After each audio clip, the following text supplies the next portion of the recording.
Welcome to my presentation about autism. My name is Alex Appel. I am 13 years old. I live with my parents and two cats. I am an 8th grader at Albany Middle School where I got good grades and have lots of friends. I also have autism. Autism, a set of neurological differences that can make people behave differently from neurotypical people.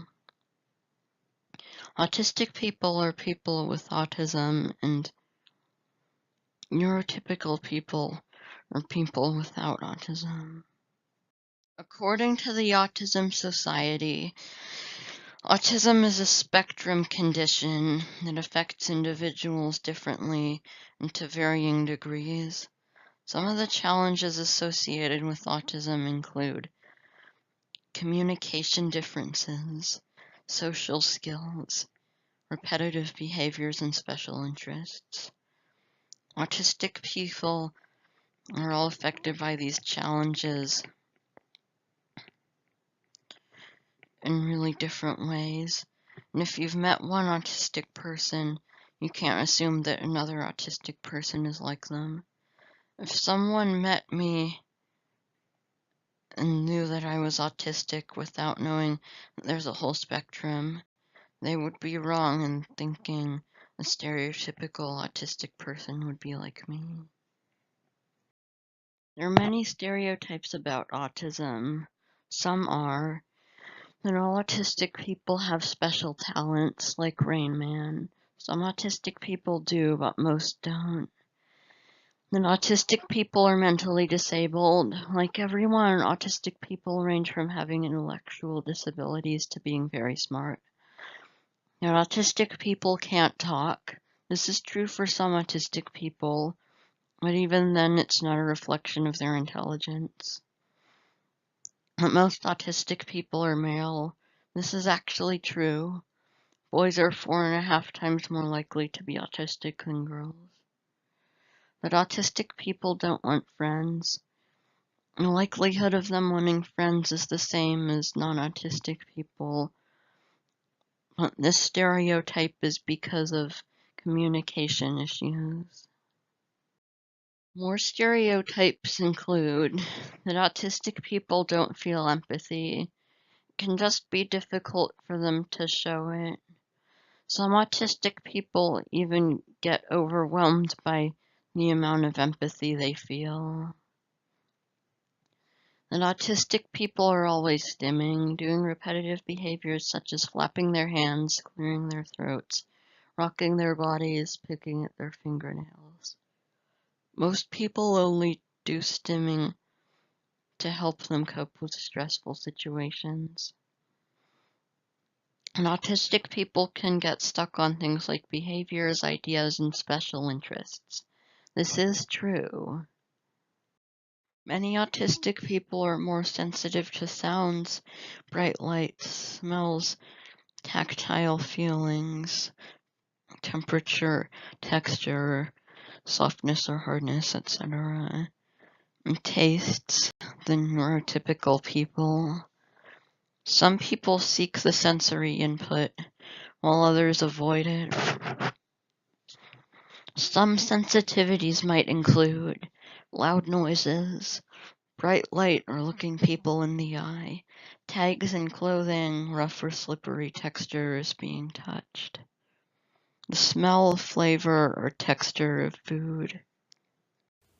Many autistic people have sensory sensitivities that neurotypical people don't. One of my sensitivities is my hearing. When I am in loud places, I usually wear earplugs or headphones if it's especially loud.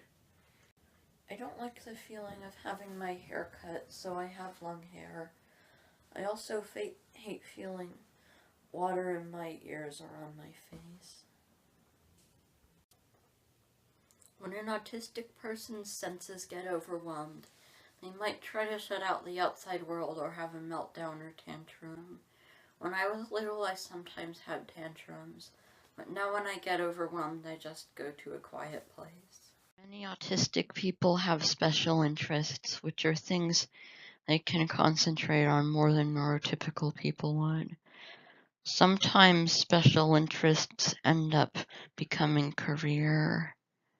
Some of my friends and my special interests include smoke alarms, Super Mario games and characters, airports, sports statistics, music, natural disasters, manga and anime, Minecraft, Pokemon.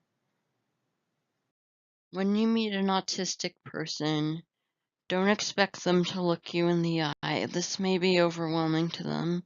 Instead, sit or stand next to them.